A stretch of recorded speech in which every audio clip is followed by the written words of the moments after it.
हमारे सभी दर्शकों को विमी चौधरी का प्यार भरा नमस्कार। आज जिस सेक्टर के बारे में मैं आपसे बात करने जा रही हूँ वो है रियल एस्टेट सेक्टर। यदि आप देखें, पिछले कुछ सालों में रियल एस्टेट सेक्टर में काफी उछाल आया है और इस सेक्टर का हमारी अर्थव्यवस्था की तरफ जो योगदान रहा है उसे नकारा नहीं जा सकता। आंकड़ों के अनुसार कुछ 6 से 7% का योगदान रहता है रियल एस्टेट सेक्टर का हमारे बढ़ती हुई अर्थव्यवस्था की तरफ। आइए बात करते हैं राजधानी दिल्ली की। यदि देखें, दिल्ली का कुछ सालों में नक्शा ही बदल गया है। कुछ दिल्ली के आसपास के छोटे बड़े शहर दिल्ली के साथ जुड़ गए हैं, जैसे कि नोएडा, ग्रेटर नोएडा, कुंडली, गुड़गांव, और अब दिल्ली एनसीआर के नाम से ज्यादा जाना जाता है।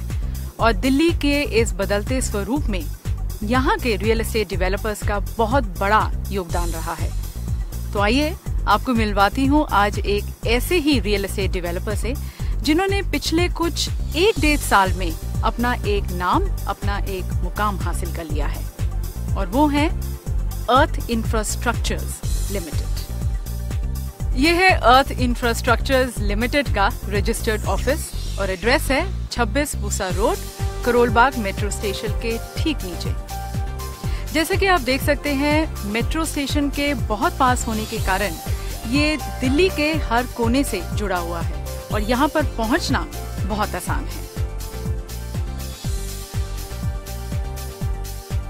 और आइए अब आपको ले चलती हूँ अर्थ इंफ्रास्ट्रक्चर्स के रजिस्टर्ड ऑफिस के अंदर और मिलवाती हूँ यहाँ के senior vice president sales and marketing mister Siddharth Katyal से, जिनसे हम जानना चाहेंगे अर्थ इंफ्रास्ट्रक्चर के बारे में, उनके नए प्रोजेक्ट अर्थ टेक 1 के बारे में, और वो हमें इस साइट पर भी लेके जाएंगे।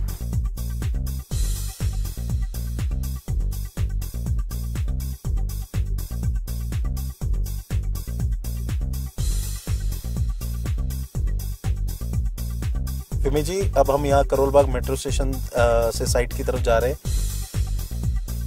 आप ये देखिए, जो मेट्रो जा रही है ये सीधा द्वारका से लेकर नोएडा सिटी सेंटर तक जाती है। तो यहाँ से अब हम अपनी साइट टेक 1 के लिए जाएंगे। अच्छा, अब हम जा रहे हैं आपके जो नया प्रोजेक्ट है अर्थ टेक 1, जो कि ग्रेटर नोएडा में है। तो ग्रेटर नोएडा के बारे में हमें कुछ बताएंगे। ग्रेटर नोएडा एनसीआर की सबसे वेल प्लान्ड सिटी है, और इनफैक्ट एनसीआर की क्या, नॉर्थ इंडिया की सबसे वेल प्लान्ड सिटी है।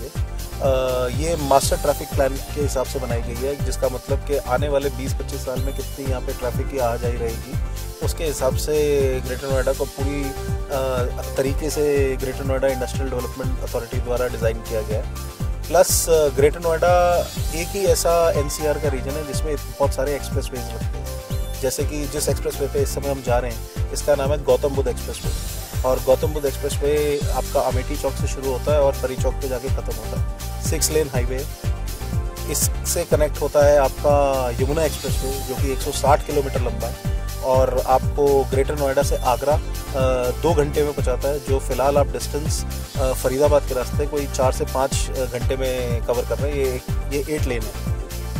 प्लस 2 नए हाईवे बन रहे हैं, एक FNG हाईवे जिसका नाम फरीदाबाद नोएडा गाजियाबाद एक्सप्रेस वे है, जो कि आपका फरीदाबाद, नोएडा और गाजियाबाद को आपस में इंटरकनेक्ट करता है, जिसका नाम चेंज होकर कुंडली पलवल मनेसर हाईवे हो जाता है जब ये हरियाणा की तरफ जाता है। तो अगर आप ज्योग्राफिक लोकेशन के हिसाब से देखें तो Greater Noida comes as the centric location of NCR.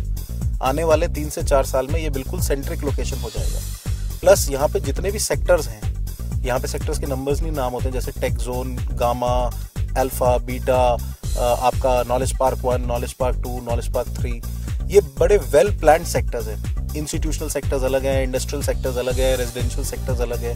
तो इसको तरीके से इस तरह से प्लान किया गया है कि everything is very well organised, जो दिल्ली एनसीआर के आपको किसी और एरिया में देखने को नहीं मिलेगा। प्लस यहाँ पे आपकी जो बिजली है वो प्राइवेटाइज्ड है, रिलायंस दे रहा है। ऑप्टिक फाइबर बेस्ड यहाँ पे टेलीकम्युनिकेशन सिस्टम है, जो कि अभी दिल्ली में डल रहा है, यहाँ पे पहले से ऑलरेडी वो प्रोवाइडेड है। तो इंफ्रास्ट्रक्चर के मामले में ग्रेटर नोएडा का जवाब नहीं है।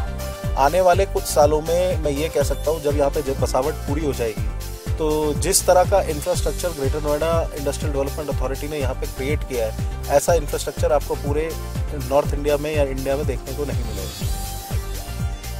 विमी जी, अब हम कनॉट प्लेस पहुंच गए आउटर सर्कल पे, और हमारी साइट जो है वो यहाँ से तकरीबन कोई 25 किलोमीटर दूर है।